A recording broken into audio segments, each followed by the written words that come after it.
Então, a gente dá início à primeira palestra, na verdade, do nosso ciclo de palestras, né, do ano de 2020.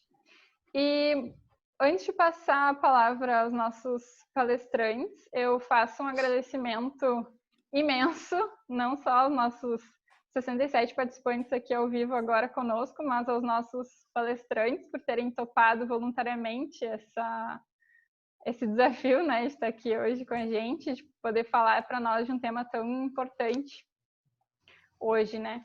Então, sem mais delongas, faço tudo com vocês e deixo então para o Dr. André Bigolin começar falando com a gente. Boa palestra. Maravilha, maravilha. Muito obrigado. Bom, uma boa noite a todos. Para mim é uma grande honra estar aqui com esses colegas, esses amigos, para a gente falar de um tema tão importante. Quando a gente fala da pandemia do coronavírus, né, quem disse que a gente ia ficar pensando em obesidade, né, tendo uma questão tão importante hoje que é a questão do coronavírus. Mas ao longo da nossa conversa hoje aqui, acho que todo mundo vai entender o quanto ficou claro, vai ficar claro a importância da obesidade também neste contexto, né? E eu fico muito feliz assim porque eu vejo que com as notícias que têm saindo relacionando a obesidade com risco de infecção grave, as pessoas estão vendo que a obesidade também é uma doença e é uma doença que deve ser tratada, né? A obesidade, antes que a gente tinha deixado ela de lado da lista de comorbidades dos nossos pacientes, hoje ela passa a ingressar de uma forma bastante forte e bastante preocupante. Então, para iniciar essa conversa hoje aqui, eu queria trazer um grande amigo, né, meu parceiro de trabalho aí, trabalhamos juntos, meu amigo de longa data, Dr. Juliano Chibiak. O Juliano que é cirurgião geral, que ele é cirurgião do aparelho digestivo também. E o Juliano tem voltado o seu trabalho aí para a cirurgia bariátrica e para o tratamento da obesidade. Então, Juliano, meu amigo, eu vou deixar essa primeira parte contigo, cara. Boa noite, André. Boa noite a todos os colegas que vão dividir a palavra nessa noite, né? Parabéns, Dan Higgs. Eu me orgulho muito de pertencer ao quadro Dan Higgs, com data para acabar agora, em outubro. Mas foi muito proveitoso todo esse período que a gente passou e agora a gente entra num novo momento da Higgs, que é o Higgs Digital. E esse ciclo de palestras, que ano passado a gente também compôs o ciclo de palestras, mas aí de forma presencial, acredito que a gente acaba chegando de uma maneira mais ampla na casa das pessoas e aí acaba não tendo fronteira, né? Bacana tuas palavras, André, porque a gente está no meio de uma pandemia onde todo mundo mudou o modo de vida. E nós víamos há muito tempo, nós que trabalhamos com obesidade, nós víamos há muito tempo falando essa palavra epidemia, né? Porque nós já vivemos isso em relação à obesidade, os números têm nos mostrado isso. E isso é justamente porque fere a natureza humana, fere a nossa essência genética, a nossa matriz genética, desde que a humanidade começou a se desenvolver neurologicamente e comportamentalmente, está na nossa essência a parte nutricional. E a gente só conseguiu nos desenvolvermos justamente porque essa questão nutricional está muito enraizada. O que mudou necessariamente foi que nós tínhamos uma cultura alimentar de sobrevivência, de subsistência, onde nós tínhamos, sim, que sair à caça dos nossos alimentos. E a partir do momento que nós nos desenvolvemos, em que a oferta alimentar mudou, nós acabamos não danificando, mas sim entrando em choque com toda essa questão de origem genética da parte alimentar. O homem, a partir do momento em que começa a ter uma oferta nutricional mais adequada, mais variada e principalmente rica em proteína, ele acaba desenvolvendo, aumentando a sua massa encefálica, aumentando o seu cérebro, e com isso acaba desenvolvendo tecnologias para domínio de território. Casualmente hoje nós tivemos, né, dia 4 de agosto de 2020, nós tivemos uma explosão em Beirute, fogo, né? Então, o domínio de território pelo ser humano, ele passa pela descoberta do fogo, pela deixada do nomadismo, porque a gente deixa de ser presa de alguns predadores e acabamos nos tornando predadores de alguns ambientes. Então, com isso, a partir do momento em que o homem começa a desenvolver essas tecnologias, e principalmente a tecnologia agrária, em que acaba despendendo do seu tempo para produzir alimentos, para se manter, sobreviver e persistir, o ser humano tem em si essa variedade nutricional de uma maneira mais organizada. A partir da década de 60 e 70, a gente tem isso de uma forma muito linear, né? E aí começamos a entrar em uma oferta alimentar de uma maneira mais variada, com diferentes rótulos, com diferentes mercados e com diferentes valores, para que toda a população acabe tendo acesso a bens não duráveis de uma maneira organizada e sempre linear. Com isso, o modo de vida do ser humano moderno, ele acaba implicando, em conjunto com essa oferta nutricional, ele acaba implicando, sim, numa mudança de comportamento, numa mudança de estilo de vida, e a consequência disso são as doenças modernas e, por conseguinte, a obesidade.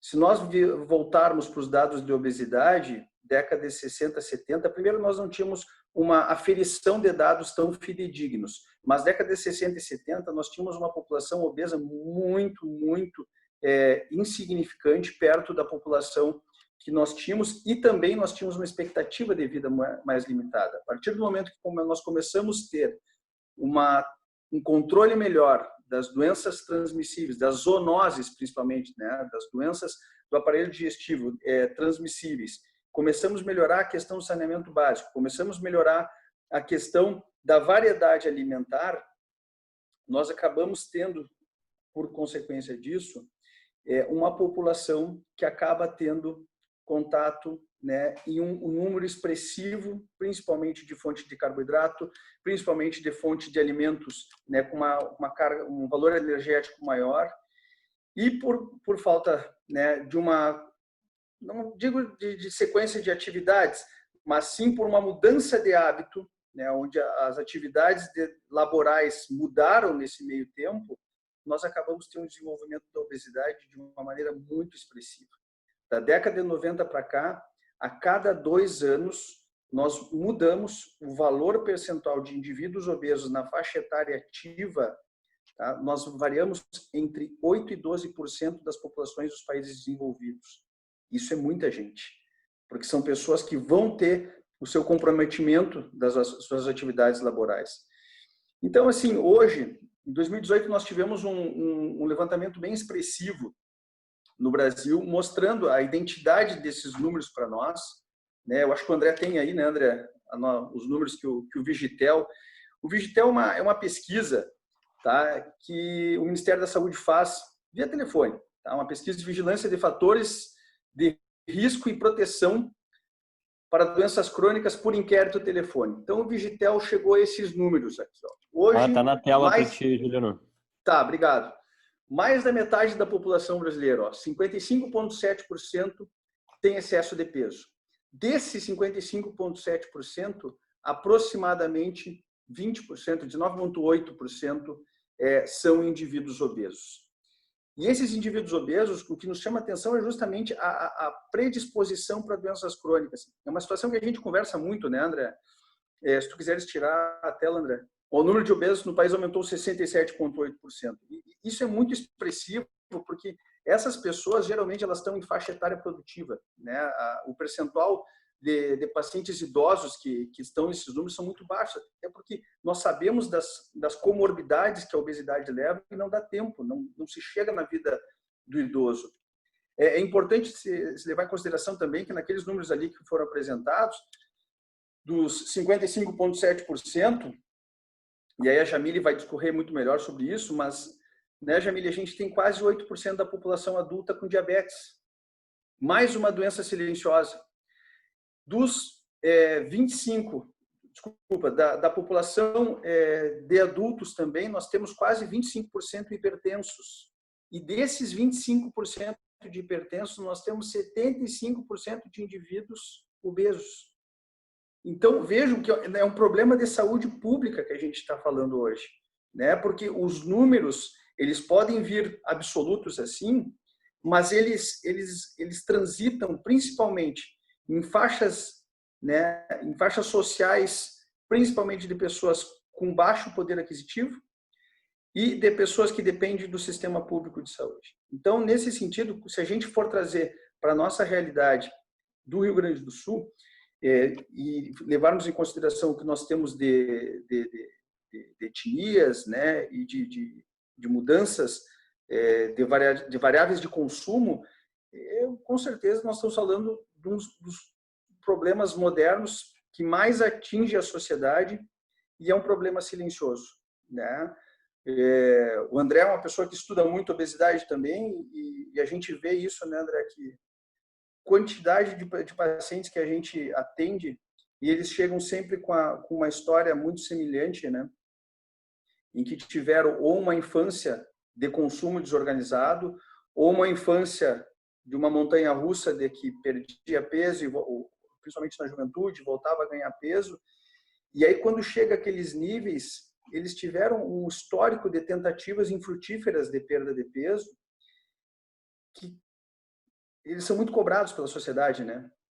Dificilmente o obeso ele acaba sendo a pessoa que tem uma definição só, né? Tu é obeso porque tu come muito, tu é obeso porque tu não gosta de fazer atividade física. E nem sempre é assim, né, André? Felizmente a gente tem conhecimento suficiente hoje para ver que a mesma matriz genética que eu falei lá no início, que nos leva a ter uma resposta metabólica de sobrevivência, de fuga, sobrevivência, né, alerta e sono, essa mesma resposta metabólica é a que, mesmo com tentativas muito bem organizadas de emagrecimento, as pessoas não têm o sucesso necessário.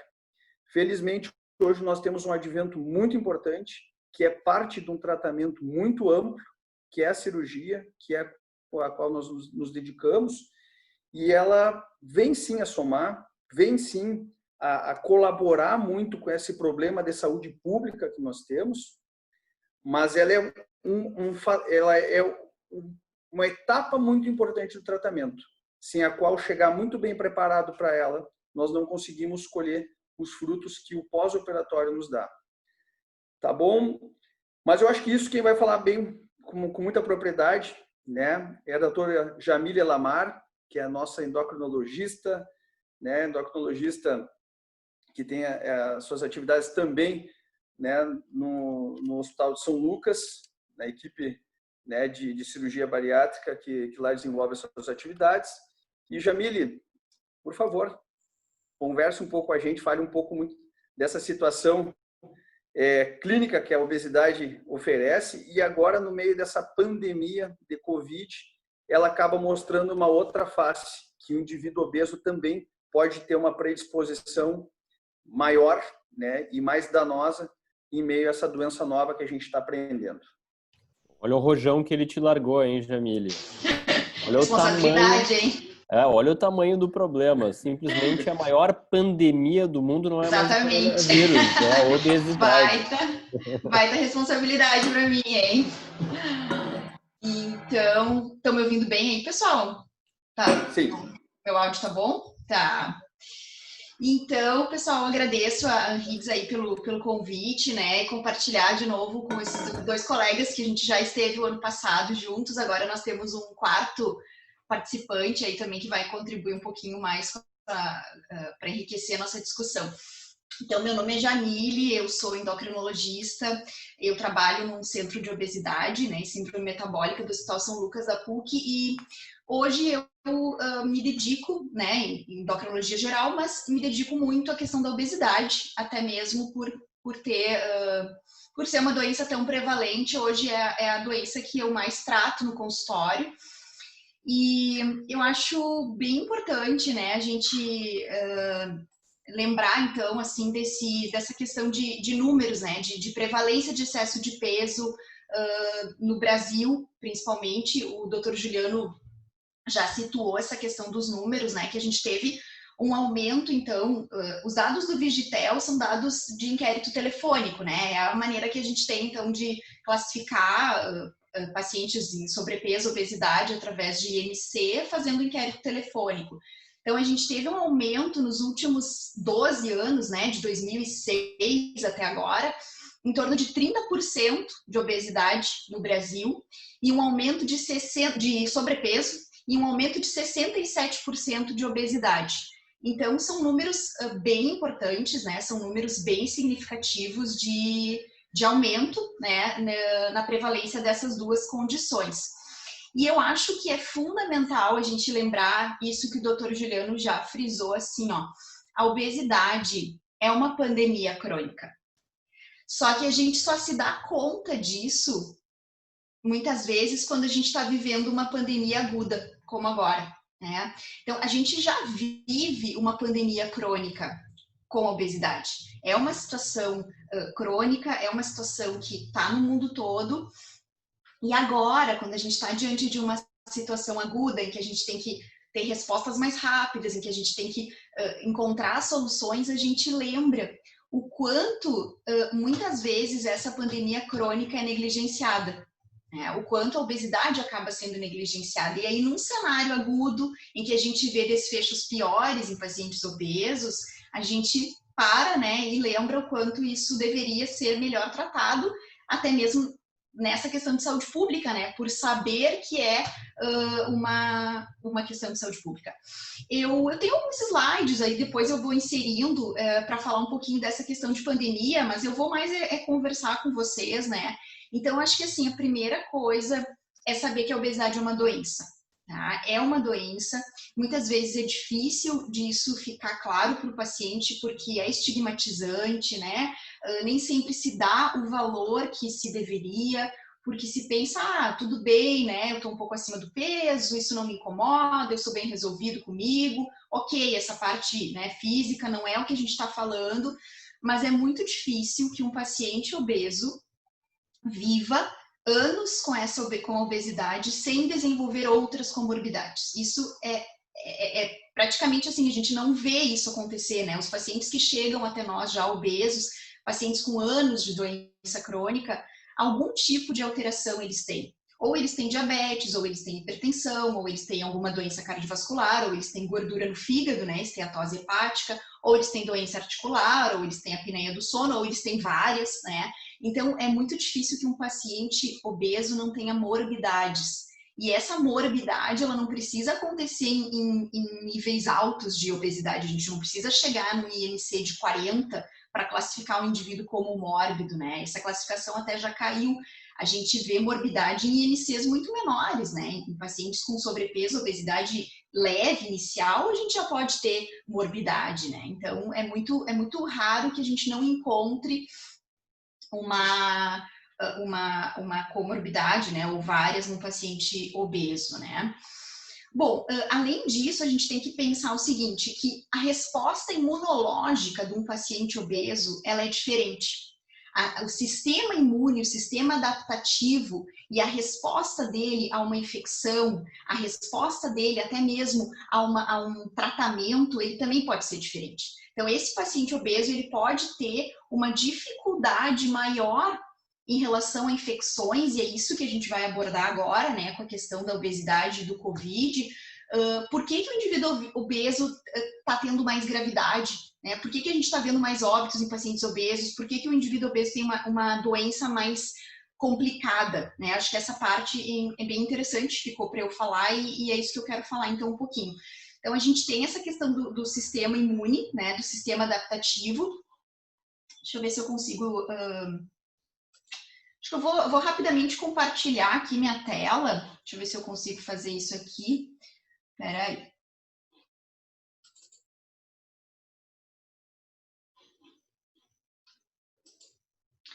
Vocês estão enxergando alguma... Sim. Estão enxergando alguma coisa aí, pessoal? Sim, doutora, estamos enxergando. Tá, sobre pandemia crônica, aqui tá dando para ver esse slide, tá? Exatamente. Tá, não, antes de entrar, então, na questão do porquê que o paciente, né, obeso desenvolve uma resposta mais grave, uma doença mais grave, eu peguei esses dados agora de tarde para ter os dados mais quentes, né, mais atuais, só dados do coronavírus hoje no mundo, né, nós temos, então, 18.142.718 casos de Covid-19 confirmados até agora, documentados, né, e 691.013 óbitos. Se a gente for para a parte mais científica, né, para a parte assim, para as nossas plataformas de busca, por exemplo, o PubMed, que é uma plataforma de busca de estudos científicos, há uma semana atrás eu digitei ali para ver estudos, né? Eu tinha então 483 resultados quando eu linkava os termos obesity em Covid-19 para fazer a busca, né? Hoje, à tarde, eu fiz de novo para ver como é que estavam esses números, 521 resultados. Então, todos os dias a gente está tendo muitas publicações novas, né? É um assunto que ainda é muito novo, a gente tem uma situação de 5 meses de pandemia, e com isso tudo a gente tem, então, novidades todos os dias, né? Novos artigos, novos estudos, e a gente também, como médicos, estamos nos situando nessa situação. Por que um paciente obeso ele tem, então, um risco maior de comprometimento pulmonar, né? Acho que isso é importante também a gente falar, porque do ponto de vista de ventilação desse paciente, isso também se torna mais difícil. Os pacientes obesos, muitas vezes, eles sofrem de apneia obstrutiva do sono, tá? Isso é uma condição que acontece na obesidade. Eles sofrem de síndrome de hipoventilação, ou seja, eles têm uma dificuldade maior para ventilar. Muitos pacientes são asmáticos, tá? E pelo excesso de peso, que acaba comprimindo o pulmão desse paciente, ele já tem também uma redução de volume pulmonar, né? Então, tudo isso e mais o risco que ele já tem também de ter outras doenças que dificultam a ventilação, que prejudicam as trocas de oxigênio, fazem ele ser um paciente com maior dificuldade na parte respiratória, né? De fazer uma pneumonia, uma pneumopatia mais grave. Outra coisa importante, assim, da gente falar é que a obesidade é, sim, um estado inflamatório, tá? A obesidade é um estado inflamatório crônico, de baixo grau, mas é um estado inflamatório, que é aquilo que a gente estava falando ali. Ele tem, o indivíduo obeso, ele tem uma resposta imunológica diferente, uma resposta adaptativa diferente diante de uma infecção. E o tecido adiposo, o tecido gorduroso, ele é um tecido que produz substâncias inflamatórias. A gente chama de citocinas. E ocorre numa situação de inflamação, de infecção, como a infecção por coronavírus, uma tempestade de citocinas. É esse termo que a gente usa. Então, é uma cascata, né, inflamatória de substâncias que não cabe aqui falar os nomes, mas que vão gerando toda essa resposta mais difícil. E até tem algumas especulações, isso não me parece bem claro ainda na literatura, que o tecido adiposo pode armazenar o vírus, né? Então o vírus fica como se ele fosse armazenado e ele vai sendo liberado. É como se o paciente pudesse ter ondas de infecção mais grave. Isso não está assim muito claro na literatura, mas é uma hipótese que se aventa em relação aos indivíduos obesos. A gente consegue fazer uma analogia com a pandemia de H1N1 em 2009, né?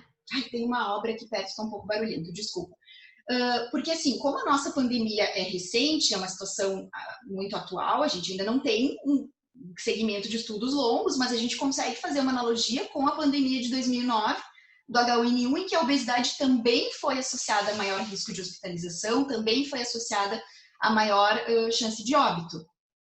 Aqui é só uma figurinha que eu roubei da minha colega Jaqueline sobre o tecido adiposo, né? E toda essa cascata de citocinas, toda essa resposta imune que nós temos, então, aqui algumas interleucinas, que são as citoquinas, fatores de necrose tumoral, adipocinas, que são essas substâncias que tornam no indivíduo obeso a situação mais delicada.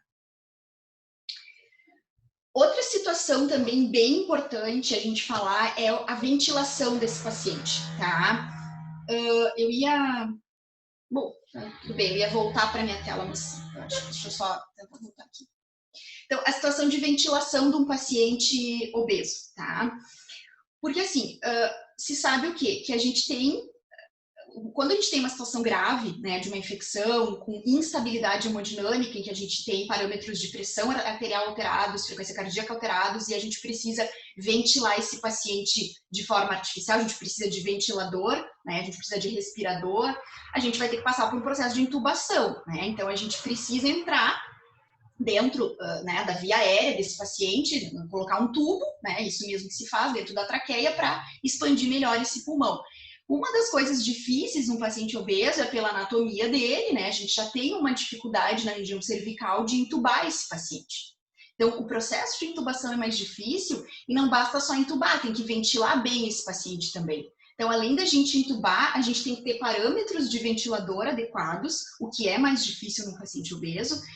A gente tem que ter leitos adequados, que nem sempre a gente tem leitos bariátricos, né? Nem sempre a gente tem leitos adequados. A gente tem que ter uma equipe de saúde que consiga manejar bem esse paciente também no sentido de transporte e principalmente de pronação, tá? Que muitas vezes para ventilar um paciente obeso a gente precisa pronar ele, que é deitar ele, né, de barriga para baixo, para ventilar melhor, para ele expandir melhor o pulmão. E nessa questão de pronação também é uma dificuldade, né? Ventilar um paciente em situação pronada obeso é mais difícil. Então também é uma situação que agrava a própria o contexto, o desfecho da infecção. Então aqui eu tenho uma figurinha. Deixa eu só tentar voltar no share screen aqui. Aqui tem só uma figura de justamente dessa parte, né, de quantas pessoas às vezes são necessárias para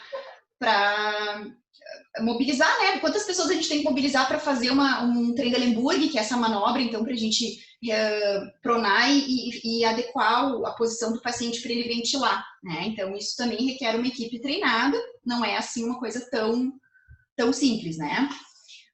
Uma outra, aqui tem um estudo que mostra, então, sobre um estudo do New England, né, que foi realizado entre março e abril, ainda não tinha tantos casos no mundo, né, em que se pegou, então, pacientes admitidos em UTI, em que esses pacientes tinham, 3 pacientes tinham IMC eutróficos, né, entre 20 e 25 de IMC, 7 pacientes eram considerados com sobrepeso, entre 25 e 30, 29,9, e 13 pacientes acima de 30 de IMC. Então, a gente percebeu que 85% dos pacientes obesos necessitaram ventilação mecânica e 62% foram a óbito. Então, a gente já teve uma infecção um pouco mais grave, uma resposta mais difícil e uma mortalidade maior também, né, nesse estudo. Depois aqui é questão, então, de obesidade e outros problemas metabólicos, porque a gente tem que lembrar que os pacientes obesos, como a gente falou no início, além da obesidade como doença, eles têm outras doenças associadas, né? Então, isso tudo, então, tem a questão da insuficiência da disfunção respiratória por doença pulmonar, tem a questão da doença cardiovascular, o diabetes, a esteatose hepática, todo esse contexto já torna uma infecção mais grave, né? Uma outra questão que acho que é bem importante também falar é assim, os indivíduos obesos, eles são indivíduos que contagiam mais, eles têm um potencial mais de virulência maior, né? Isso é uma coisa que a gente tem, na verdade, estudos mais sobre influenza, né? A gente não tem ainda um estudo assim com o coronavírus, mas a gente consegue fazer uma relação, né, das lições lá da pandemia do H1N1. Então, a gente teria, assim, poderiam ser indivíduos com potencial maior de contágio? Poderiam, né? Os obesos podem transmitir vírus por um período mais longo de tempo, né? Eles têm uma produção, uma capacidade de produzir interferons, de produzir respostas de combate imunológico mais tardia e acabam replicando cepas mais virulentas também. E, além disso, se viu que o IMC poderia se relacionar positivamente com a quantidade de vírus exalado na expiração, ou seja, eu tenho um IMC maior, eu posso exalar mais vírus, né? Isso foram as lições lá da H1N1 que a gente poderia associar com agora, né? Talvez extrapolar para esse momento atual. Os pacientes obesos apresentariam um pior quadro clínico do que os indivíduos magros. Aqui também se faz analogia lá com H1N1, sim, justamente por essa resposta, né? Por essa resposta imune, por essa resposta adaptativa, por esse estado inflamatório crônico de baixo grau, né? Que existe, e por todas essas comorbidades. Uma coisa importante, assim, essa inflamação crônica que o indivíduo obeso tem, claro que eu não estou sugerindo que se perca só 10% do peso, não é isso, mas o que a gente vê nos estudos é que uma perda de 10% do peso corporal já ajuda muito na diminuição de resposta inflamatória. Então, a gente tem que incentivar os pacientes nessa perda, porque isso tem um papel definido, né? Tem estudos que mostram que uma diminuição de 10% do peso corporal já é bem significativa para diminuir essa resposta imunológica, né? Deixa eu sair daqui.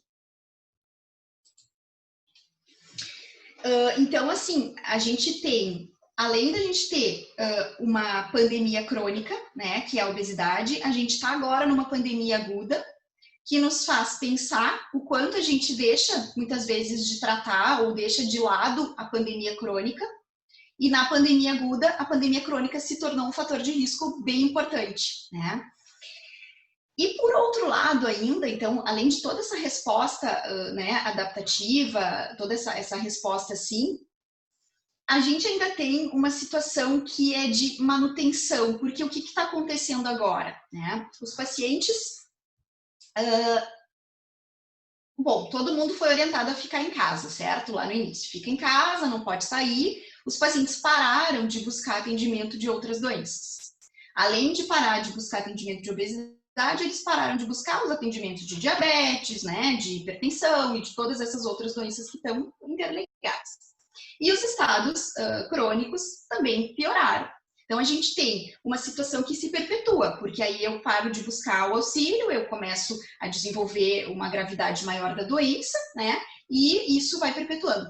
E, por outro lado, eu ficando em casa, eu começo a ficar mais sedentário, eu não estou me exercitando.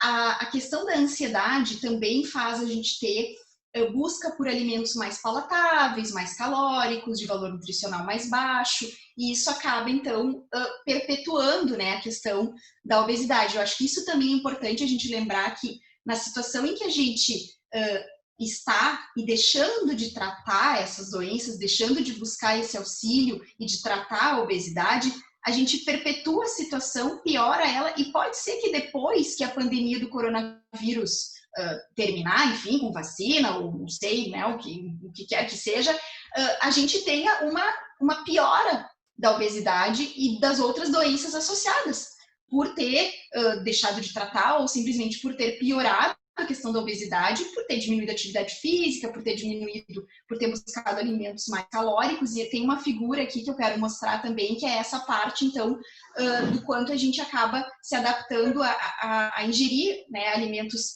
mais calóricos. Deixa eu voltar aqui, que eu acho um pouco essa coisa de compartilhar a tela aqui. Então, eu quero mostrar uma última figura antes de passar para o colega André, né, que, assim, a gente tem, então, a questão da obesidade, né, o isolamento social, a quarentena, isso aumenta muito o nosso estresse, aumenta a nossa ansiedade, nós estamos todos numa situação de medo, de incertezas, a gente ativa eixos que nós temos, né, hipotalâmicos, que controlam nossa fome, nossa saciedade, a gente ativa a glândula adrenal, que aumenta cortisol, e aí com isso a gente vai buscando mecanismos de recompensa, e isso tem uma relação central. A gente sabe que a própria obesidade tem muitas causas que não são simplesmente porque a pessoa come muito. Isso não existe uma causa só, como o Dr. Juliano citou. A obesidade é multifatorial, então eu não sou obeso porque eu como muito. Eu posso ter um fator ali comportamental, de alimentação e atividade física, mas eu tenho uma genética, eu tenho um circuito neuronal, eu tenho ativação de núcleos, de hormônios, então é bem mais complexo do que se pensa.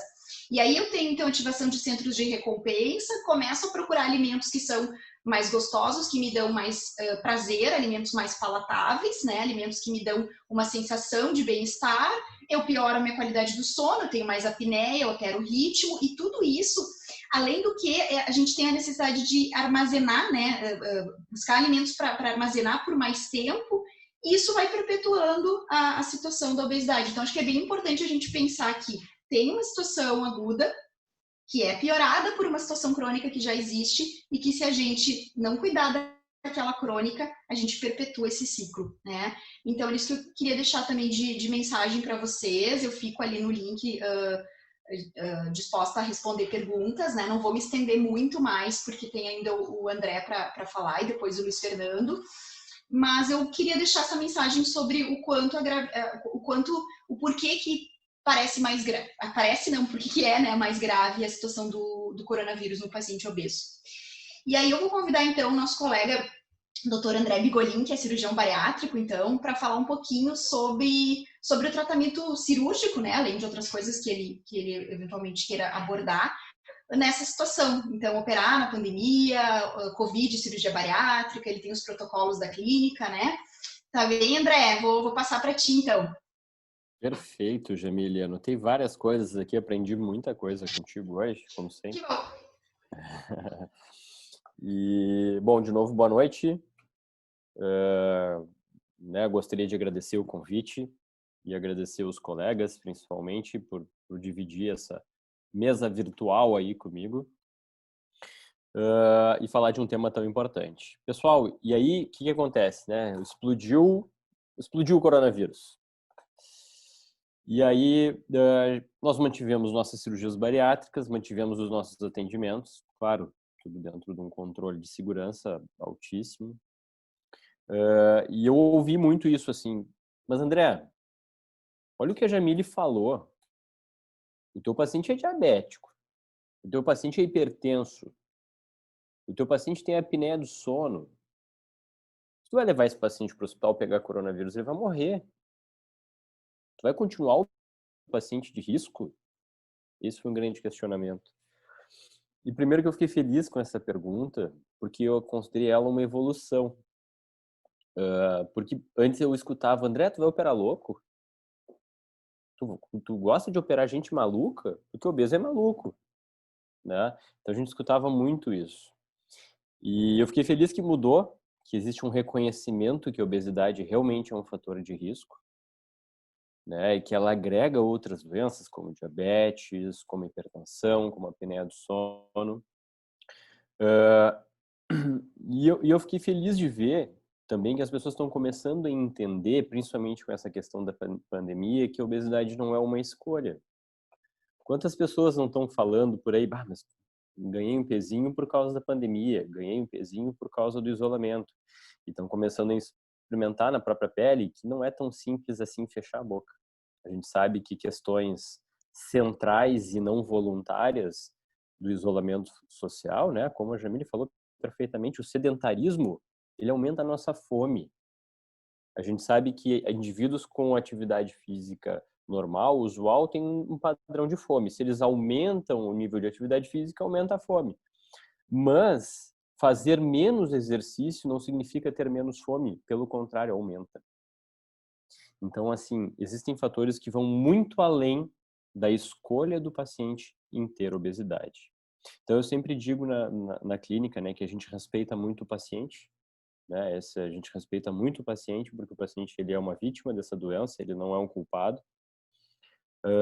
A gente respeita muito a doença, porque é uma doença extremamente grave, que tira anos de vida do paciente, tira a qualidade de vida, mas a gente respeita bastante também a questão do tratamento cirúrgico. Então, a gente reconhece os riscos de fazer cirurgia nesse momento, e eu vou explicar para vocês aqui, vou tentar exemplificar o porquê, o que nos levou a manter os tratamentos cirúrgicos da obesidade em vigência de pandemia, tá? Primeiro, pessoal, tratar a obesidade significa conviver com riscos. Eu não escolhi operar o paciente obeso porque é o paciente com menos risco de complicar. Pelo contrário, assim, é um paciente que tem comorbidades e ninguém, cirurgião nenhum, gosta de operar obeso. Tá? Porque é uma cirurgia sempre um pouco mais desafiadora, para a posição ali na mesa cirúrgica é mais difícil, tem mais risco de trombose e tudo mais. Então, a gente escolheu operar a obesidade, principalmente fazer a cirurgia, pela magnitude da redução de risco que a gente pode promover, né? E é justamente isso que a gente faz. Então, a nossa vida, ela é uma redução é um jogo de riscos. Então, a gente vai jogar sempre qual é o risco de submeter o paciente à cirurgia e qual é o risco de não oferecer o tratamento para esse paciente. Mas o contexto principal que eu quero deixar aqui para vocês e o porquê que nos levou a gente a persistir com as cirurgias é que a gente está tratando uma doença crônica. Toda vez que a gente posterga o tratamento de uma doença crônica, a gente assume riscos. Se eu postergar de ir no cardiologista por causa da pandemia e eu tenho insuficiência cardíaca, eu posso ter um edema agudo de pulmão e parar na emergência. Não é diferente com a questão da cirurgia bariátrica. A gente não está propondo cirurgia bariátrica para todo mundo como solução para o coronavírus. Mas o que a gente quer dizer aqui é que pacientes que têm indicação de cirurgia bariátrica, postergar o tratamento cirúrgico não é isento de riscos. Vou dar um exemplo para vocês. Teve a parada total das cirurgias eletivas lá no início da pandemia.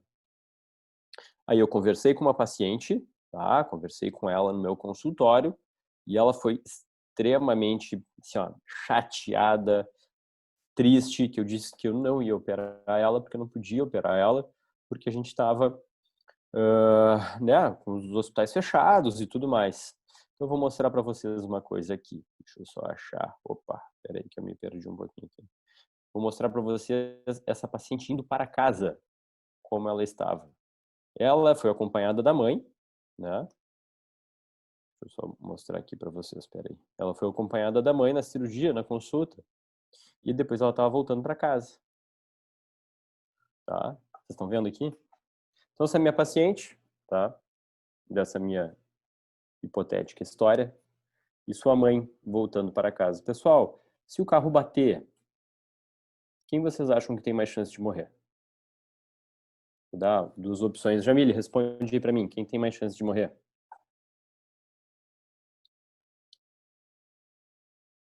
Até ativa o microfone, Jamile.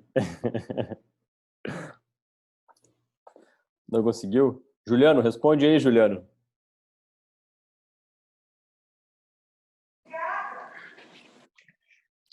Depende, antes da cirurgia ou depois da cirurgia? Não, agora, nesse momento, quem tem mais chance de morrer de um trauma contuso? Um trauma contuso, pela cinemática ou obeso. O obeso. E não é só pela cinemática. Pessoal, se a gente for ver o cinto de 3 pontas, onde ele é feito para pegar em estruturas ósseas, no obeso ali, na minha paciente, então, da situação, ela não está pegando em estruturas ósseas. E aí, o que eu trago para vocês? Imagina o resgate de um paciente obeso. Como seria? É extremamente mais difícil. E aí, se a gente for comparar e trazer uma relação de riscos, tá? O que eu trago para vocês? Um risco relativo de 5,7, 5 vezes maior o risco de morte no paciente obeso. Mortalidade como um fator independente de risco para morte, a obesidade como um fator independente de risco para morte em paciente obeso que sofre um trauma. Então, o que eu quero dizer para vocês? Não é interromper a cirurgia bariátrica e adiar o tratamento não é isento de riscos, certo? Além do que, pacientes que eu operei antes da pandemia, hoje estão muito felizes e me agradecendo, porque se sentem muito mais confiantes para enfrentar a doença por terem seus fatores de risco já reduzidos. E eu vou mostrar isso para vocês. Vocês me disseram assim, mas tu vai operar paciente de risco, paciente obeso, paciente diabético. Olha que interessante. Cirurgia bariátrica e o potencial da cirurgia na redução do risco do paciente diabético ou do paciente obeso. Tá? Só para mostrar para vocês aqui, ó. Vou mostrar mais um slidezinho, tá? Aí a gente vem aqui. Olha só, deixa eu achar o slide aqui. Ó. Só para mostrar para vocês, tá? O que acontece, pessoal? Quando a gente faz cirurgia bariátrica, a gente está levando imediatamente, isso não precisa ocorrer emagrecimento. a gente está levando imediatamente a uma secreção de diversos hormônios no corpo do paciente que vão trazer imediatamente uma redução de risco, um favorecimento no controle de doenças. Esse aqui foi um estudo em que foi realizado cirurgia bariátrica em alguns pacientes, cirurgia metabólica no caso, com o objetivo do controle do diabetes. E se vocês forem olhar aqui, essa aqui é a média de hemoglobina glicada dos pacientes, ó. Deixa eu tirar isso aqui, fica mais fácil a gente ver. Essa é a média de hemoglobina glicada dos pacientes que vão ser submetidos à cirurgia. Então, o que a gente vê aqui? Olhem o gráfico aqui, ó. Uma redução significativa da hemoglobina glicada, ou seja, mostrando um controle muito interessante do diabetes nesses pacientes. Pessoal, isso não é visto só no diabetes, a gente tem também na hipertensão. Olha a quantidade de pacientes, esse aqui foi um outro estudo desenvolvido, tá, para a gente avaliar a resposta da hipertensão na cirurgia bariátrica. Hipertensão que é um outro grande fator de risco, né, Jamília? A Jamília falou para nós. Olha como a gente consegue uma redução na pressão com redução dos medicamentos para hipertensão, ou seja, a gente consegue controlar melhor a doença e mesmo assim possibilita uma redução dos medicamentos para hipertensão. Claro que a redução dos medicamentos, nosso maior objetivo, nosso objetivo é o controle da doença, mas sempre que isso for possível, é importante e demonstra o impacto da cirurgia. Olha como a cirurgia ali, ó, no gráfico bem do ladinho, no cantinho azul, ó, como a cirurgia teve um número muito maior de pacientes que tiveram a pressão sob controle. Pessoal, e essa redução de risco, ela acontece de forma muito rápida. A gente vê que pacientes diabéticos que nós operamos, que eles entram claro que a Jamile nunca nos manda o paciente descompensado, né? Já deixa ele bem ajustadinho para a gente operar. Mas eles entram com nível de glicemia mais alto e eles conseguem sair do hospital já com um controle glicêmico. Então, o que eu quero desmembrar para vocês é que a cirurgia ela não é só uma estratégia extremamente eficaz na redução de peso, mas ela, através do seu benefício metabólico, vai nos trazer um controle de todas essas comorbidades que vai favorecer imediatamente o paciente. 2 semanas após, os meus pacientes relatam melhora no sono, na qualidade do sono. Hoje eu atendi um paciente que ele nem era tão obeso, mas só para vocês terem uma noção de que a obesidade tem várias faces. A gente não precisa ter um paciente extremamente pesado para ele ser extremamente doente. E a gente vê que isso, às vezes, os extremos são inversos, né? A gente tem pacientes que têm uma gordura muito central e tem um diabetes terrível. A gente tem um super obeso que não tem quase doenças, né? Então, esse meu paciente tinha 36 de IMC, mas uma apneia do sono tenebrosa, né? Ele não dormia 1 minuto ao longo da noite, que ele tinha que acordar para poder respirar. E aí, o que acontece? 2 semanas após a cirurgia, ele já relata que parou de roncar. Ele tinha esquecido de ligar o CPAP uma noite e tinha dormido a noite inteira, coisa que não era possível. Então, o que eu quero mostrar para vocês é isso. E olha que interessante, mas aí vocês vão me dizer, tá, André, mas espera um pouquinho, vamos fazer depois. Porque existe um risco muito grande de operar o paciente pegar Covid no hospital. Eu vou mostrar uma coisa para vocês. Ah, e além disso, o risco do emagrecimento. Eu procurei, pesquisei, até a Jamile pode me ajudar, o Juliano pode me ajudar. Eu não vi nenhum estudo que comprova que o emagrecimento rápido da cirurgia bariátrica altera a imunidade do paciente. Tá? Não vi, isso é mito. Isso é aquela história da avó que tá magrinho e tá fraquinho, né? Que tem que ficar gordo, forte para ficar saudável, né? O bebê Johnson. Isso não existe nenhum estudo que comprove isso. Em relação de perda de peso, tá? Tem um estudo, mas não é com cirurgia e uma população bem específica, perda de peso e perda de imunidade, não existe. Tá certo? Então, olha que interessante, pessoal, eu quero trazer um estudo aqui para vocês, feito em Bérgamo, na Itália. Deixa eu só ver onde é que eu coloquei. Aqui, ó. Ele foi um estudo feito em Bérgamo, o epicentro do Covid na Itália. O que aconteceu na Itália? Começaram a ter os casos de Covid, mas ninguém deu bola. Isso aí é uma gripe aí e tal, tá acontecendo, veio da China e tal, mas ninguém viu até explodir. Foi um pouco menosprezado, né? Então se demorou, talvez, para fazer alguma medida inicial na Itália, e quando se observou, eles estavam operando. Então esse centro italiano que publicou esse estudo que eu vou mostrar para vocês, eles tinham operado em vigência de pandemia e lá explodiu 218 pacientes de cirurgia bariátrica. Tá? Diversos pacientes no pós-operatório tiveram contatos com pacientes COVID. Tá? Quase 14% dos pacientes desenvolveram sintomas de COVID. Alguns acabaram não testando, outros testaram, mas apenas 2 pacientes desses 218 precisaram voltar para o hospital para que precisaram de atendimento a nível hospitalar. Tá? E isso que eles ainda estavam obesos, mas eles ficaram no hospital, não precisaram de ventilação mecânica, não tiveram nenhum risco maior. Então, eles demonstram que pacientes operados, obesos, operados em vigência de pandemia, não tiveram um fator de risco mais grave nenhum, precisou ficar entubado, nenhum teve um fator de risco maior. E olha que interessante isso que eu vou mostrar para vocês aqui. Vou aqui de novo. Ó. Compartilhar minha tela de novo aqui com vocês. Olha que interessante isso aqui. Tá? Então, isso aqui é um gráfico que eles demonstraram, tá? Peraí. É um gráfico que eles mostraram, evidenciando a redução das comorbidades nos pacientes com uma média ali de 2,8 meses após a cirurgia.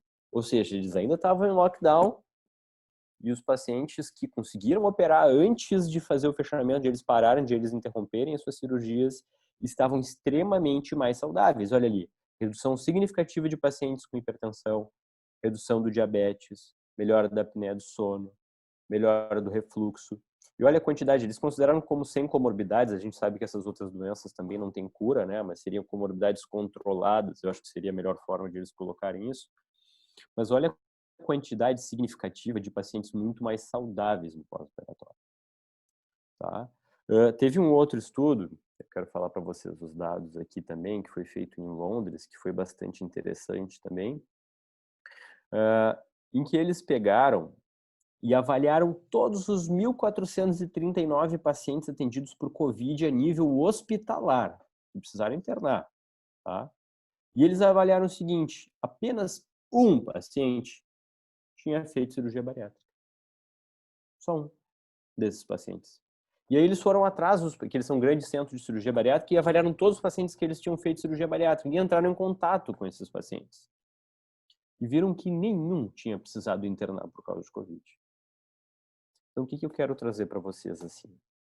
Que cirurgia bariátrica, claro que agora eu vou falar um pouquinho de protocolo de segurança. Ela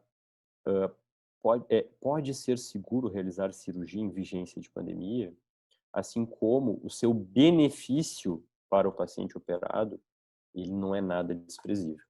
Tá? Então, assim, outra coisa que nos levou, né? Será que vai haver uma vacina logo? Será que a gente vai se ver livre do COVID, que ele vai embora e não vai existir mais? Ou será que a gente vai ter que aprender a lidar com uma sazonalidade dessa doença, como a gente lida com H1N1? Né? Então, essa doença tão misteriosa e que gera um quadro clínico tão variado em pacientes, em cada tipo de paciente, talvez tenha vindo para ficar. E a pergunta, postergar até quando o tratamento, ela não pode ser tão simplesmente respondida. Então, o que acontece? Tá? Nós operamos agora, nós desenvolvemos um protocolo de segurança para cirurgia bariátrica, onde, claro, a gente tem um uso forte de EPIs de toda a equipe cirúrgica. Dentro do hospital, os pacientes são manejados e programados para ficar em áreas livres de COVID e a gente opera em blocos cirúrgicos livres de COVID. Mas a gente também faz uma testagem de todos os pacientes no pré-operatório. Então, os nossos pacientes são testados 2 dias antes da cirurgia, ficam em isolamento durante esse período, vão para o hospital. nós realizamos a cirurgia e todos os protocolos, inclusive mudamos condutas até cirúrgicas, né, Juliano? Juliano é prova disso. A gente tomou precauções em excesso, né, para evitar qualquer risco adicional que possa vir para o paciente. Realizamos a cirurgia com um protocolo de recuperação anestésico rápido. O paciente inicia precocemente a dieta no pós-operatório e em menos de 48 horas o paciente tem alta hospitalar. Nós temos nesses 2 meses 56 pacientes já operados com mais de uma semana de follow-up, tá? Onde desses 56 pacientes operados, 3 não passaram no screening pré-operatório, ou seja, eles ou tinham algum sintoma, porque a gente faz um questionário de sintomas, eles tinham algum sintoma de pré ou eles foram positivos na coleta do PCR pré-operatória, e a gente postergou a cirurgia para a realização da cirurgia em um momento oportuno, já com a negativação e diminuição do risco de transmissão intra-hospitalar, né? E desses 56 pacientes operados, então, todos esses 3 que foram positivos antes, a gente acabou operando depois. Nenhum desenvolveu sintomas de COVID nas primeiras 2 semanas de pós-operatório, tá? E apenas uma paciente, que seria sugestivo de talvez alguma contaminação intra-hospitalar, alguma coisa assim, apenas uma paciente com diversas comorbidades mesmo, acabou desenvolvendo sintomas de COVID e testou positivo na 3ª semana de pós-operatório, mas não precisou de internação hospitalar. Até o momento a paciente segue bem, segue em casa sendo monitorizada. Tá? Então, pessoal, essa era a ideia que eu tinha, tá, para passar para vocês. Espero não ter me estendido muito, eu gosto um pouco de falar, então eu tenho que cuidar o tempo. Mas a mensagem maior que eu gostaria de deixar aqui para vocês é que a gente não pode menosprezar a obesidade. Obesidade é uma doença que merece tratamento. A gente não pode estigmatizar a cirurgia bariátrica. Claro, não podemos menosprezá-la, mas também não podemos estigmatizá-la. E temos que seguir com o tratamento das doenças, porque nós estaremos produzindo pacientes muito mais saudáveis e aptos a enfrentar o SARS-CoV-19, talvez o 20, né, e assim por diante. Então, dentro desse contexto de tratar a doença, eu gostaria de trazer o Luiz Fernando para conversar com a gente, porque nossos pacientes, eles nos relatam, né, no pré-operatório, ali, quando eles vêm consultar com a gente, dificuldades absurdas na vida diária, né? Então, assim, dificuldade de tomar banho, de cruzar as pernas, dificuldade de fazer alguma atividade física, sofrem um preconceito enorme da sociedade, né? São incriminados, são menosprezados, inclusive, né? E a gente ouve isso, quem estuda entende que isso não é culpa deles, mas nada como quem sentiu isso na pele, o fato de ser um obeso, e nada como quem sentiu na pele também e sente, né, Luiz? As dificuldades que é tratar essa doença, até porque ele trata diariamente, como ele nos relatou.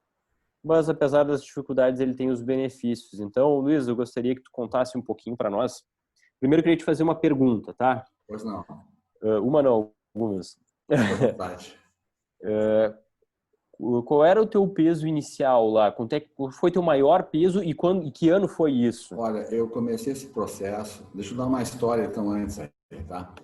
Eu comecei esse processo em 2010 com uma endócrino, tá? Antes disso, eu iniciei vários processos, mas o santo não casava com o médico, etc. Não tinha uma empatia. Todo mundo queria que eu fizesse a dieta, menos eu.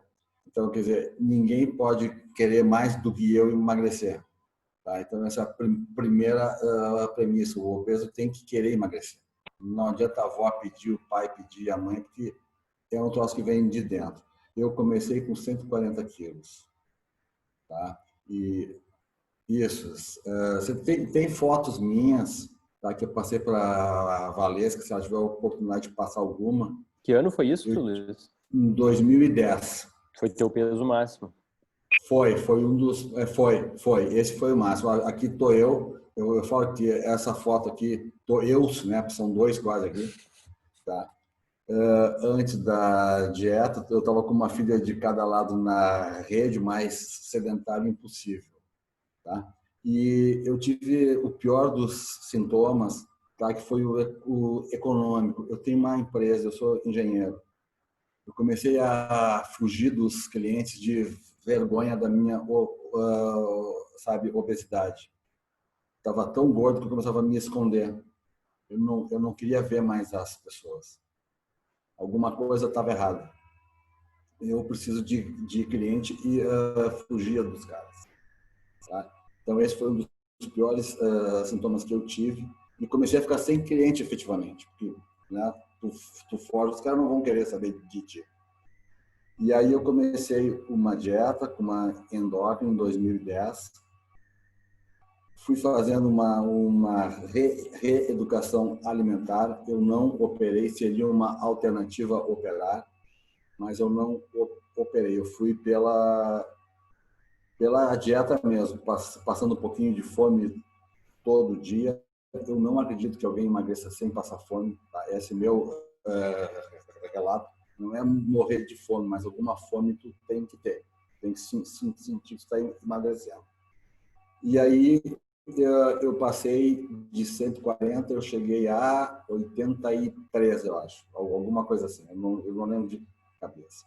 No primeiro mês, eu emagreci 11 quilos.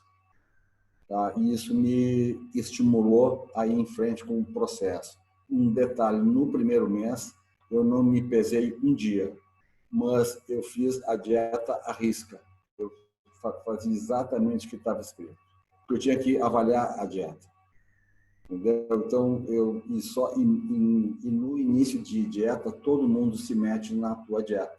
Todo mundo quer dar um pitaco, mas eu tinha uma orientação de um profissional e eu fazia só o que estava orientado por ela. E tinha aquele só hoje, não tem o só. O só hoje não existe para quem faz dieta. É um processo, é difícil entrar no processo, mas depois vai. Depois do primeiro mês, eu fui orientado a fazer exercícios, coisa que eu não fazia há mais de 10 anos, assim, antes de iniciar a dieta. Então, foi um choque para mim, como assim eu fazer dieta?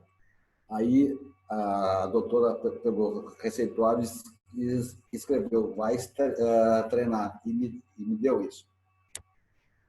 Então, eu comecei a fazer meus exercícios, mas sempre fazendo a dieta. Teve momentos durante o meu processo de emagrecimento que eu me machuquei. Fiquei um mês sem fazer exercício, mas fazia a dieta. Ou seja, eu entendi que a questão alimentar era preponderante. Eu tinha que tomar conta da minha alimentação. E assim foi indo a minha dieta até que eu cheguei num ponto tal que deu. Aí entrou no mais difícil, que é a manutenção. E aí que foi um processo duro para mim, que na foto também vê que eu estou correndo. Eu botei o exercício na minha vida e aí eu tive que ajustar a minha alimentação para comportar o esporte. Então aí também foi um ajuste que teve que ser feito. Tá? Então todo dia eu falo que a minha briga é diária. Aqui tô eu também antes da dieta. Eu estou num porta-aviões, acho que outro barco não ia aguentar em cima nesse momento, tá? Eu estava passeando. E aqui estou eu, essa foto minha agora em março, numa prova aqui em Porto Alegre de trail, que eu gosto de correr montanha. Então, eu estou sempre fazendo exercício, sabe? Eu me achei no esporte e fui fazendo meus exercícios, faço até hoje eu faço isso. Isso faz parte da minha vida hoje. Tá? Se vocês quiserem fazer algumas perguntas, fiquem à vontade. Eu queria te fazer, né? Tu contou essa tua história para nós. Eu queria te fazer uma questão de como o Luiz, lá de 2010, aprisionado em tantos problemas, se sentiria hoje depois de ouvir aí o que o Juliano e o que a Jamile falaram sobre os riscos da obesidade na pandemia, o como ele se sentiria, né? E o como tu te sente. Tá, eu me sentiria muito mais apavorado do que eu estaria, né? Eu diria que que eu seria do grupo de risco e pelos cuidados eu estaria em pânico aqui. Essa é a palavra, se quer saber, assim, ó, eu estaria sempre com uma condição ruim, uma situação emocional ruim, talvez em depressão, alguma coisa assim, porque é pesado a gente ver isso, a gente ouvir isso. E hoje eu me sinto feliz, quer dizer, feliz de sair desse grupo de risco, né? Infelizmente essa doença está levando muita gente, está afetando muita gente. E eu não sei até que ponto o esporte também me deu também uma força maior aí para encarar esse processo. Eu tenho 56 anos hoje. Eu comecei com 46. Não, fantástico, fantástico. E eu acho que interessante essa tua história de persistência no tratamento. Lembrando que, infelizmente, né, emagrecer assim com a dieta e com exercício, ainda mais no grau de obesidade que tu estava, infelizmente não é todas as pessoas que conseguem, né? Não sei se a Jamile quer falar alguma coisa sobre isso. Por favor. Sim. Então, eu vi que tu comentaste, né, a questão da perda de peso e da manutenção, né, Luiz Fernando? Na verdade, quando a gente perde peso, perder, principalmente para o indivíduo que está bastante acima, inicialmente não é um processo difícil, né? Ele requer, claro, uma mudança, mas a gente consegue ter uma perda considerável, né? E no momento que a gente perde peso, o nosso organismo, ele diminui o metabolismo basal dele, né? É um mecanismo adaptativo em que a gente começa a precisar ficar mais difícil a gente continuar perdendo, né? Existe uma queda de metabolismo basal e automaticamente por aqueles centros de regulação que a gente falou, a gente tem aumento de fome. Então a gente acaba é como se a gente quisesse voltar, né, pro nosso estágio inicial, assim, é uma tentativa do corpo de voltar. Então, eu acho particularmente difícil e é o que muitas vezes acaba desmotivando, né, os pacientes, porque tenta e aí não vai ficando mais complicado e a pessoa descontinua os tratamentos. Isso também é uma coisa importante da gente dizer, porque a gente quer resolver as coisas rápido, né? E a obesidade não é uma situação que a gente resolve rápido, é uma situação crônica, como a gente falou, já vem arrastada de muito tempo e de repente a gente não vai conseguir resolver em alguns meses. E na verdade a nossa vigilância tem que ser eterna, né? Essa é uma questão bem importante também, porque eu imagino que até hoje tu mantenha essa tua rotina, que tu tenha mudado o teu estilo de vida, que talvez tu ainda mantenha as tuas consultas, e eu acho que seria interessante, né? Que tu tenha adotado esse novo estilo de vida.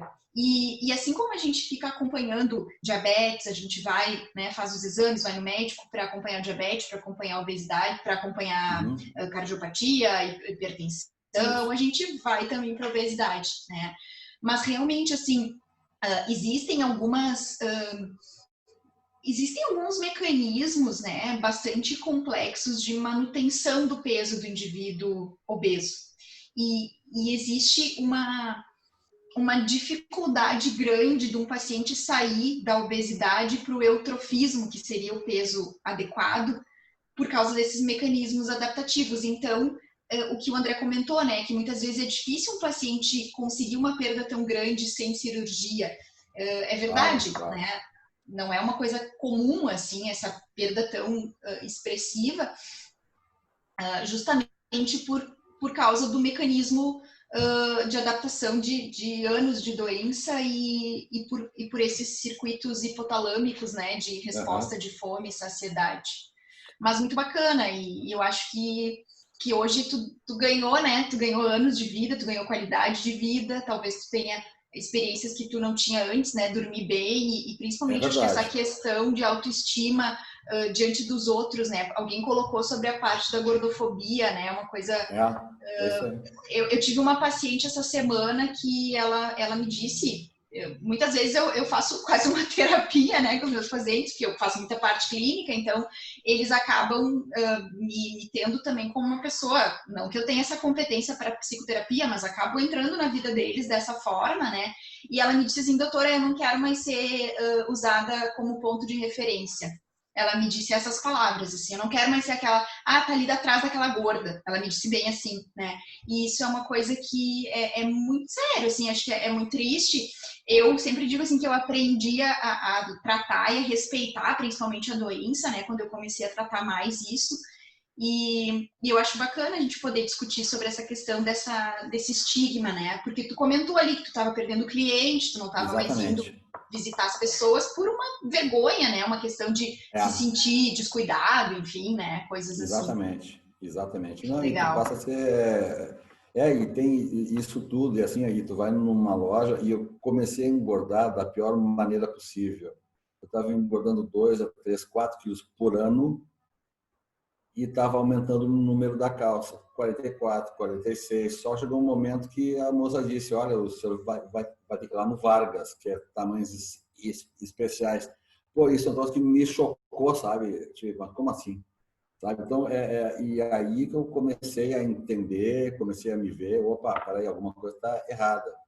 Porque esse cuidado que eu tenho com o peso e eu tenho hoje, a manutenção é difícil, claro que é, e eu falo que a minha luta é diária, porque é diária, mas eu tenho o meu prêmio. Uma vez por semana eu faço uma refeição livre, minha, tá? Porque eu também não posso ser prisioneiro desse processo. Tá? Porque senão a gente pira. Então, eu sei que lá na frente, às vezes eu corro para comer, tá bom? Quando eu estou no meio da montanha, que a gente faz umas provas muito longas, de 100 quilômetros, 80, eu troço pesado às vezes, eu penso, quando eu acabar a prova, eu vou comer tal coisa. Aí eu saio da dieta mesmo, mas é aquele momento. Eu sei que eu estou fazendo algo errado. No passado eu não sabia. Essa é a diferença. Eu sei o que eu devo e o que eu não devo comer. E o que eu não devo comer, eu como, mas eu já sei que não, que é só ali, deu. Tem mais uma semana pela frente para o próximo prêmio. Se a balança disser, vai, pode ir, senão não tem. Tá? Então, é isso. Luiz, deixa eu te fazer umas perguntas também. Vamos lá. Primeiro, eu acho muito interessante, assim, porque a gente traz o exemplo do Luiz, porque é um extremo, né? A grande média dos nossos pacientes, eles têm muita dificuldade de fazer atividades físicas, eles vêm de um histórico de sedentarismo, e mesmo com todo o preparo pré-operatório, alguns deles, a gente faz questão sempre dos pacientes entrar no que a gente chama de catabolismo, eles virem perdendo peso para a cirurgia, para ter um benefício máximo no pós-operatório imediato. E é uma coisa que a gente cobra muito deles, né? No primeiro, já começam a caminhar na sala de recuperação e no primeiro dia eles já se tornam os nossos atletas, né? Porque a gente vai no quarto, a gente incentiva que eles saiam do leito, eles caminhem no corredor. E chega um momento que a gente libera ele para as atividades físicas. E como o histórico deles é um histórico de sedentarismo, é um histórico de lesões e tal, e tu experimentou uma lesão importante já no início do teu treinamento, né? Isso. Hoje tu é um atleta. Tu já tem incutido na tua concepção de que a manutenção do teu peso se dá por esse fortalecimento da massa magra, por essa atividade aeróbica intensa que tu faz. Sim. Mas a grande média das pessoas não consegue chegar nesse momento. Elas experimentam lesões, elas entram num ciclo vicioso da sua rotina, que acabam se alimentando de uma forma desorganizada, acabam não conseguindo muitas vezes fazer as suas atividades.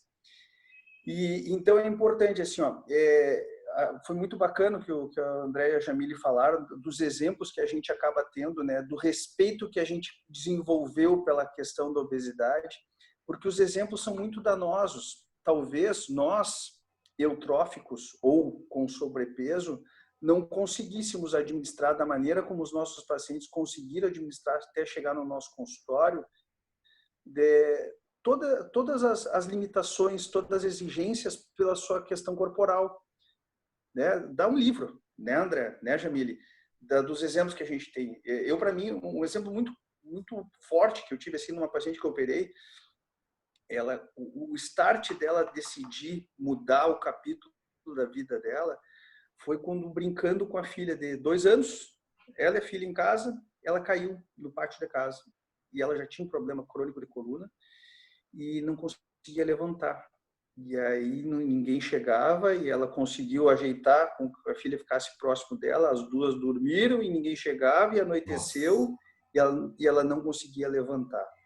E aí na semana seguinte ela procurou ajuda e hoje está uma pessoa que, né, com a vida normal, assim, ó. Claro que a gente tem, né, André, quantos pacientes nos trazem esse relato de que 2 passagens de avião, 2 passagens de ônibus, não conseguem passar na roleta, não conseguem atar o cadarço e por aí vai. E essa situação, né, Gemile, da referência, não ser referência por essa questão corporal, mas ser referência pelas coisas que ela pode contribuir. Trazer o paciente para essa situação de uma atividade física, a gente tem que deixar ele muito à vontade, porque é um novo desafio também. O aceitar, eu quero emagrecer, como tu falaste, tem que cair a ficha. Eu Exatamente. Sempre digo isso para os pacientes, digo, Tchê, tu tem que vestir a camiseta que tu vai ser bariátrico, porque depois de operado, tu vai continuar sendo operado. Vai enfrentar, todos os pacientes acabam enfrentando a questão do reganho de peso em algum momento do seu tratamento, né? E a gente tem que lidar muito com essa situação de realidade, né? Talvez até tu mesmo tenha enfrentado muito essa questão do reganho de peso, né?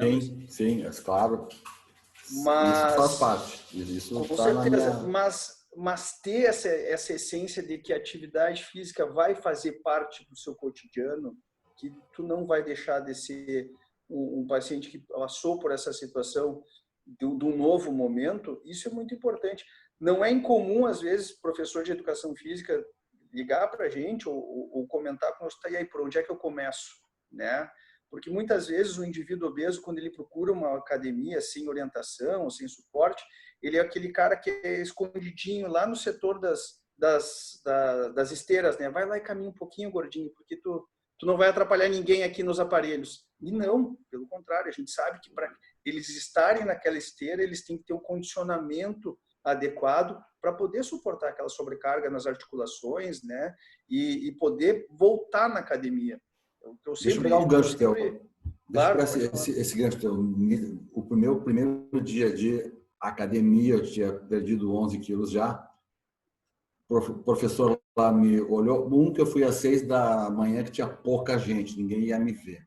Tá? Aí o professor me olhou e disse, tu consegue andar na esteira? Andar na esteira, sabe? Tal era que eu estava com 140, passa com 129, ainda estava um boi, né, cara? Então, o cara disse assim, tu consegue caminhar na esteira? Tal era o meu estado dentro do... E os 3 primeiros meses, eu fiz trabalho de reforço de articulações, para depois iniciar um processo de musculação, enfim, alguma coisa mais forte. Mas esse foi o meu início. Desculpa te interromper, mas esse gancho eu queria pegar até. Não, imagina. E isso é importante, ter essa noção de ter condições de fazer cada atividade, né? Não é essa situação da obesidade, ela não é uma ciência exata. Cada pessoa tem as suas particularidades. Muitas vezes os pacientes, eu não gosto de academia, eu nunca fiz atividade, eu não gosto de tal atividade. Eu deixo eles muito à vontade. Faça a atividade que tu vai te sentir estimulado a chegar em casa cansado do trabalho, botar um tênis e ir lá fazer ela novamente. Agora, qual atividade que é, cada um se identifica. Eu tenho pacientes que fazem pilates, dança, uma série de atividades e eles conseguem ter, né, a perda energética que uma atividade mais intensa tem. Assim como eu tenho paciente que faz crossfit, faz funcional. E é muito interessante os resultados, porque cada um, dentro da sua particularidade, conseguiu otimizar de uma maneira muito, muito adequada e o tratamento segue. Porque daqui a 20 anos, eles vão seguir operados, né, André? Isso é importante. Não, isso que o Juliano comentou, né? A gente tem que saber para que usar o exercício e tomar muito cuidado com a questão de expectativa, né? Às vezes a gente acha que o exercício vai fazer uma grande perda de peso, quando a gente sabe que o exercício ele é fundamental no processo de emagrecimento, né? Mas um exercício mal conduzido, mal realizado, ele vai trazer lesão e não vai trazer perda de peso nenhum, né? Acho que, para dar um exemplo final aí, para mim, assim, que eu acho que o Luiz nos traz um exemplo fantástico. Mas o exemplo mais que é o resultado dele, né? O resultado dele é fantástico, mas mais fantástico do que o resultado dele é o exemplo que eu acho que ele tem que dar para todos os pacientes, porque não é todos os pacientes que vão conseguir esse resultado, como a gente falou. E isso não pode gerar no paciente uma sensação de culpa. O Luiz conseguiu e eu não consigo, né? Então a gente tem que tomar muito cuidado com isso. E o que a gente, como profissional da saúde, a melhor forma de a gente poder fazer isso é conscientizar o paciente da necessidade que ele tem de tratar e não aceitar a obesidade. Independente do que for necessário ele fazer, ele tem que persistir, e o Luiz traz muito bem isso para nós. É a persistência no tratamento. E eu quero pegar um gancho teu aí, vou te interromper só mais um pouquinho. Claro. Vocês me dão essas... Eu iniciei vários processos de emagrecimento que foram fracassos. Tá? Ou por empatia do médico, ou porque eu não queria, ou por alguma coisa. Quer dizer, a culpa era, às vezes era minha, às vezes eu achava que não era, mas eu tinha muito a questão de ir no consultório, mas eu não queria emagrecer. Eu não tinha integridade no meu propósito. Eu ia lá porque a filha pediu, porque a mãe pediu, tá? Então eu vou lá, mas eu saía e não dava. Até o dia quando eu quis mais do que todo mundo, eu consegui. Então esse esquema do insight, ou seja, do querer fazer, é fundamental. Outra coisa, o exercício é muito bacana, mas eu vou correr até a China. Se eu não controlar a minha alimentação, eu vou chegar mais gordo na China. O meu corpo é assim. O meu corpo é assim. Tá bom? Eu agradeço a oportunidade de estar com vocês, foi muito bacana. Estou à disposição aí de vocês. Muito jóia, acho que foi uma noite bem bacana, assim, que a gente pôde discorrer cada um dentro da sua ótica, cada um dentro das suas evidências, né? Que hoje em dia, felizmente, o conhecimento, as informações são bem comuns. Então, todas essas evidências que a Jamile e o André colocaram com bastante variedade aqui, felizmente hoje está acessível, né?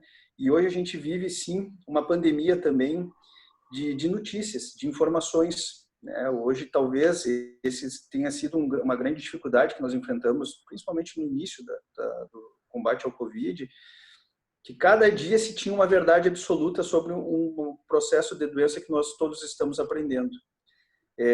Nós, no Núcleo de Comunicação da Higgs, temos uma grande dificuldade em tentar tornar informação confiável, principalmente por uma entidade médica, aquilo que é confiável, aquilo que tem respaldo científico. Então, nesse sentido, o André colocou muito bem, né, que adaptação nós vamos ter em relação ao Covid. Né? Hoje a gente está numa situação, vivemos num momento em que estamos com um aumento do número de casos, estamos com uma adaptação do comércio, adaptação das pessoas em relação a tudo que estamos enfrentando. Mas se nós formos pegar no que se discutia já no início da década de 2010, lá em 2013, 2014, já tinham virologistas falando que em relação às mudanças de toda a questão da mudança de imigração de aves, né, não existia a questão de quando se vamos ter uma pandemia, mas sim quando vamos ter uma pandemia. Existem N especulações em relação ao início disso tudo. O fato é que, o André colocou com muita propriedade ali, como foi visto em relação a alguns pacientes, alguns países que começaram a se deparar com o número de casos. Eu acho que o pior sentimento em relação à vida humana é o desprezo, é o desdenho, achar que não vai acontecer. Né? Não, o meu caso é mais importante. Eu lembro que foi uma decisão difícil, né, André? Lá em março, quando começou a se ter esse movimento de que, bom, nós vamos ter que parar de tratar esses nossos pacientes. Por quê? Porque nós não podemos correr o risco das emergências lotadas, nós termos alguma complicação pós-operatória e o nosso paciente dividir espaço com esse paciente Covid. Por quê? Porque lá em março o sistema de saúde não estava organizado como está. A gente vê muito questionamento, mas não deu tempo de se organizar. Claro que deu tempo de se organizar e o sistema está organizado. Se nós formos lá em Catuípe, do lado da cidade da Jamile, que é em Juí, né? Se nós formos em qualquer cidade com sintomas, nós vamos ser recebidos por equipes de saúde com os recursos que em março não havia. Tem uma emergência isolada, né? E uma emergência isolada para o Covid, né? Exatamente, face shield N95, aventais, isso custa, arrumar isso custa. Em média, as emergências públicas tiveram um aumento em 24 horas de atendimento de 7 vezes o orçamento, só por causa dos materiais que estão sendo disponibilizados. Então, claro que assim, número de leitos, principalmente as entidades privadas conseguiram se organizar de uma maneira muito importante. Nós temos aqui em Porto Alegre a questão da Santa Casa, que de uma maneira muito legal conseguiu disponibilizar mais 90 leitos de UTI para que nós não precisássemos entrar no sistema de lockdown aqui em Porto Alegre. Claro que assim, a gente tem que individualizar os locais, tem que individualizar as realidades, mas nós não vamos deixar de ter novos obesos. Nós estamos vendo, talvez ali no futuro breve, a gente vai ver o impacto, né, em relação ao número de casos de obesos e a pandemia. Mas é importante que se tenha esse conhecimento, que o que precisa ser feito está sendo feito, não tem uma fórmula mágica para que a gente venha acabar com tudo isso.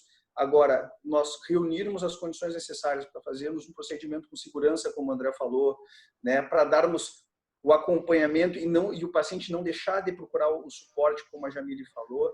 E aí entra essa questão também, né, Luiz? Não podemos sair de casa, mas nós temos que fazer atividade também, né? Claro.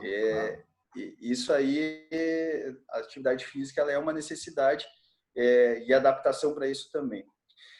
Eu não sei com o pessoal de suporte que se temos perguntas por responder, a Ana e a Valesca que estão no suporte. Boa noite a todos, boa noite pessoal. Meu nome é Ana Carolina Lopes, eu sou do Núcleo de Comunicação e Marketing da Riggs. E sim, doutor, nós temos algumas perguntas, sim. Eu gostaria primeiramente de agradecer ao senhor, doutor Juliano, gostaria de agradecer à doutora Jamile, ao doutor André e ao Luiz também pelas suas falas, suas apresentações, e vamos com as perguntas. A Vitória Bonzanini Bernardi pergunta o seguinte: existe algum estudo falando a partir de quantos anos ou quanto tempo de obesidade surgem doenças associadas? Quer pegar essa para ti aí, Jamile? Não, eu acho que vamos falando. Eu não tenho assim um estudo que eu conheça exatamente de temporalidade, né? Normalmente complicações depende do grau de obesidade enfim, da resposta de cada um, porque tem pessoas que têm obesidade que não vão ter nenhuma doença, apesar de ser difícil. Eu não sei dizer se tem algum estudo específico. O que acontece, né, é que, diferentemente de outras doenças em que a gente tem um diagnóstico preciso do momento em que ela começou. Não tem como saber, né? A obesidade iniciou há muito tempo, na maioria dos casos. Ela é um processo lento e progressivo que vem se construindo ao longo dos anos, né? A gente tem muitos estudos relacionados a esses efeitos, né, eventos cardiovasculares em pacientes diabéticos e tudo mais. Mas o que a gente vê... Mas tempo certo, assim, eu não sei se tem estudo que mostre exatamente tempo de desenvolvimento de comorbidade. Não, eu não conheço. Não, porque é uma doença muito ampla e muito variável, né? O que acontece? Exato. Como eu disse, a gente tem um paciente com uma obesidade grau 1, 30 de MC, 32 de MC, mas que já é diabético há 10 anos. Exato. Né? E ao mesmo tempo que a gente vai ter um paciente super obeso sem nenhuma doença, né? Mas lembrando, pessoal, tá? Que a obesidade ela já é uma doença e que os anos de vida já estão reduzidos a partir do momento que a gente desenvolve a obesidade. Aparecer uma outra complicação é uma questão de tempo e de diagnóstico, Até mesmo diabetes, né, Jamile? Para o paciente ter o diagnóstico de diabetes, a doença começou muito antes. Começou ali o corpo lutar contra o açúcar aumentado antes Sim. de a gente manifestar no sangue a doença, né? Até tem, eu não sei se a gente pode ir falando ou se a Ana vai seguir a sequência, né? Eu tô vendo que tem algumas perguntas que estão entrando. Não sei, Ana, se tu quer. Sim, doutor, Tá, estou organizando aqui as perguntas. Nós temos tá. uma próxima que eu, inclusive, já vi que você já deu um retorno para Sim, participante, que pergunta é se os da senhores, rede pública. exato, se atendem em clínicas, em hospital particular ou se Sim. também atendem na rede pública. Sim, na verdade, assim, eu atendo no meu consultório, né, de privado, assim, e eu faço parte da equipe, a equipe de obesidade que eu trabalho, do Centro de Obesidade do Hospital São Lucas. A gente tem o núcleo do SUS. Nós temos atendimentos em rede pública, voltados, então, para a cirurgia bariátrica, né? Eu não faço a parte do tratamento clínico de obesidade lá pelo SUS, não tem esse espaço, eu tenho espaço, nós temos um espaço para bariátrica, sim. Eu sou endocrinologista desse centro, né? Então, nós temos alguns casos que conseguimos, muitos casos já operados pelo SUS ao longo dos anos, né? Então, nesse sentido. Eu queria deixar também essa questão, vamos aproveitar e pegar um pouquinho dessa questão do Sistema Único de Saúde. E aí o Juliano vai se remexer na cadeira quando eu disser os números aqui, a gente já conversou bastante sobre isso. A oferta de cirurgia bariátrica pelo SUS é irrisória, né? O que acontece? A gente tem de possíveis candidatos à cirurgia bariátrica no Brasil em torno de 3.700.000 pacientes. E se vocês sabem quantos operam por ano?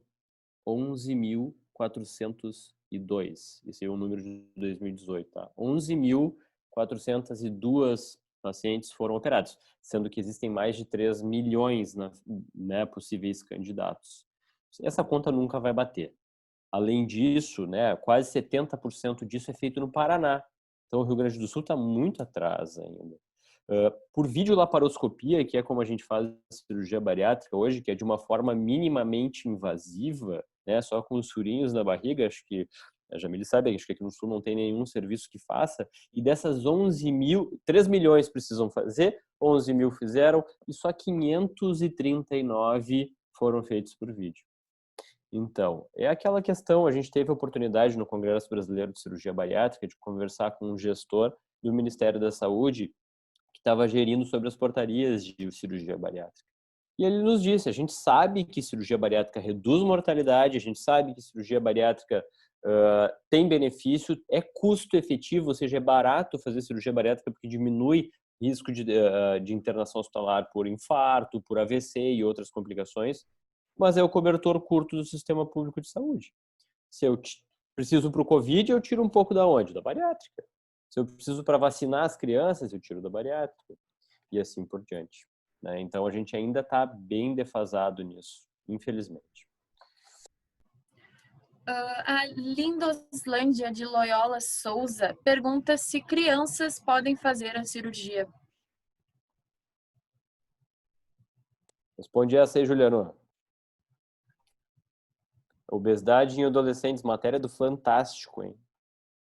Isso aí está bem em evidência, né? Existe uma situação, crianças não podem, tá? Para responder pontualmente para a pergunta. Existe um protocolo que saiu em 2016 e aí foi cancelado em 2019 pelo Ministério da Saúde, corroborando a questão de adolescentes, né, a partir de 16 anos, que podem sim ser submetidos.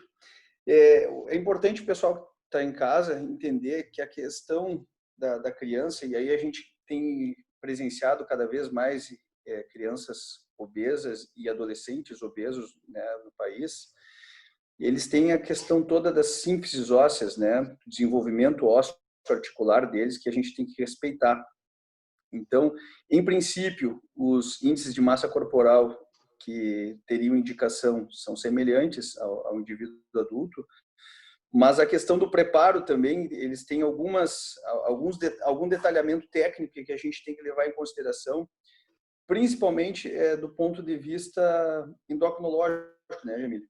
Eles têm, a gente tem hoje um aumento muito significativo de crianças já com problemas de asma, principalmente, problemas respiratórios em função da obesidade e também, né, problemas metabólicos. Então, para crianças não tem indicação e não tem respaldo legal para fazer algum procedimento como esse. Uma coisa interessante, né? Eu, por exemplo, todos os pacientes adolescentes que eu tive no consultório, o preparo desse paciente foi tão intenso, assim, tão prolongado, que quando eu operei eles já tinham 18. Então eu não, acabei não operando, porque uma obesidade que vem de bastante cedo, bem cedo, ela não vem sozinha, né? Ela vem dentro de um contexto bastante grave. E poucos pacientes adolescentes eu já vi serem muito doentes, a não ser que tenham alguma síndrome. E quando a gente oferece cirurgia para esses pacientes, tem dois lados. Primeiro, a gente sabe que os pacientes obesos, adolescentes, que eles não vão emagrecer tão simplesmente de alguma outra forma, né? Quando a gente indica a cirurgia bariátrica. Então, a cirurgia, sim, seria muito bem indicada para esses adolescentes, porque seria uma forma de eles conseguirem perder peso, né? Mas o nosso objetivo de fazer a cirurgia não é aí o benefício cardiovascular, talvez. Porque não muda muito ele esperar 2, 3 anos para poder fazer a cirurgia maior de idade. Mas se a gente for pensar no benefício e na conotação social desse paciente, ele vai viver ali a adolescência dele com todos os preconceitos e todas as limitações que a obesidade impõe, e inclusive talvez vai determinar quem ele vai ser no futuro. Existem profissões que talvez ele não possa executar simplesmente pelo fato de ser obeso. Então, tem um monte de estudo que mostra isso. Mercado de trabalho, né? Pacientes antes da cirurgia bariátrica e pós diminui o número de desemprego, aumenta o número de promoções dos pacientes nos seus empregos. Então, eu acho que o que a gente tem que pensar, só que aí o trabalho da psicologia é muito intenso, tá? É na questão social de reinserção desse paciente que está limitado por uma doença. Bom, a próxima pergunta é da Laís Souza Martins Silva. Ela pergunta o seguinte: quando a pessoa já está no sobrepeso, qual a primeira medida que ela deve tomar? Acho que eu vou falar então. A maioria das perguntas são gerais, não é específica para algum profissional, algum palestrante. Bom, eu indicaria que procurasse, né, auxílio, então, médico, para a gente poder definir, juntamente, então, com uma equipe normalmente multidisciplinar, né, eu trabalho em conjunto com um nutricionista, a gente tenta fazer uma história individual, né, eu sempre digo, assim, que, como eu escrevi ali, assim, cada paciente é único, né, não tem uma receita pronta de bolo que a gente passe para todos os pacientes com uma reeducação alimentar, uma atividade física e um remédio, e não é assim que funciona, né? A gente tem que conhecer o paciente, ver quais são as demandas dele. Então, acho que a pessoa que está no sobrepeso, está se incomodando com isso, né? E se ela despertou para isso, depois eu já vou aproveitar e eu vou responder uma outra pergunta que eu acho que linka com isso aqui. Eu acho que buscar, né, um auxílio médico na inicial para a gente avaliar e ver em que ponto a gente pode auxiliar, reestruturar a alimentação, indicar atividade física. Em alguns casos de excesso de peso, a gente entra com tratamento farmacológico também, né? Isso também é muito, muito comum. Acho que tem que buscar auxílio. Se os colegas me permitem, ali já tem uma pergunta que fala sobre como uma família pode auxiliar. Eu vou falar depois, se alguém quiser entrar também. Eu acho que, sim, a pessoa que é obesa, né, e que o Luiz Fernando deixou isso bem claro, assim, a pessoa também tem que querer mudar. Eu já tive alguns casos de pacientes que vieram quase arrastados, né, pela esposa, que me disse assim, eu não estou querendo mudar, mas ela quer que eu faça uma reorganização, uma dieta, ela quer que eu emagreça, e aí eu conversava, e a gente, né, propunha todos os tratamentos, explicando, claro, acho que a gente como médico tem o dever de promover a saúde, então a gente tem o dever de explicar que a obesidade é uma doença e que ela é responsável por outras doenças, como a gente falou várias vezes aqui hoje, né? E que sim, a gente quer que os pacientes percam peso, não para eles ficarem modelos de revista, ninguém aqui está promovendo uma questão de beleza externa e nem de padrão de beleza, né? A gente quer promover saúde, a gente quer que os pacientes melhorem do ponto de vista orgânico, diminuam as suas comorbidades. Mas eu acho que sim, a família é importante estar junto, sim, principalmente em situação de cirurgia bariátrica, acho que é fundamental esse apoio. Assim, não existe como a gente conduzir um processo de cirurgia bariátrica sem apoio familiar. Acho que a família tem que participar, né, principalmente as pessoas que moram na casa. Mas, assim, infelizmente, a gente tem que ver uma proatividade do paciente, né, e tentar, assim, se despir dessa vergonha do estigma e buscar ajuda. A gente está aí para isso e hoje eu acho que a gente está bem preparado para tratar com bastante qualidade essa condição.